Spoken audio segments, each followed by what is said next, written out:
Hi mummies.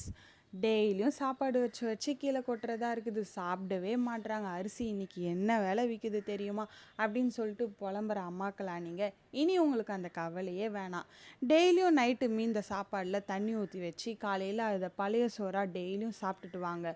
அடிக்கிற வெயிலுக்கு பழைய சோறு சாப்பிட்றதுனால உடலில் இருக்கிற சூட்டை தணிச்சு கொடுக்கும், மூட்டு வலி வராமல் தடுக்கும், முதுமையை தடுக்கும். மற்றபடி வயிற்றில் வர பிரச்சனை, வயிறு கோளாறு, அல்சர் இதெல்லாம் வந்த வழியை பார்த்து ஓடி போயிடுங்க. அது மட்டும் இல்லாமல் எந்த உணவுலையும் கிடைக்காத விட்டமின் B6 B12 இந்த பழைய சாப்பாடில் நிறைய இருக்குங்க. அதனால் டெய்லியும் இந்த வெயிலுக்கு நீங்கள் எடுத்துக்கோங்க. பழைய சாதத்தையும் அமிர்தமாக ஆக்கிக்கோங்க. ஓகே, இந்த வீடியோ உங்களுக்கு யூஸ்ஃபுல்லாக இருக்கும்னு நம்புகிறேன். இந்த வீடியோ உங்களுக்கு பிடிச்சிருந்தா லைக் பண்ணி ஷேர் பண்ணி சப்ஸ்கிரைப் பண்ணுங்கள். தேங்க்யூ.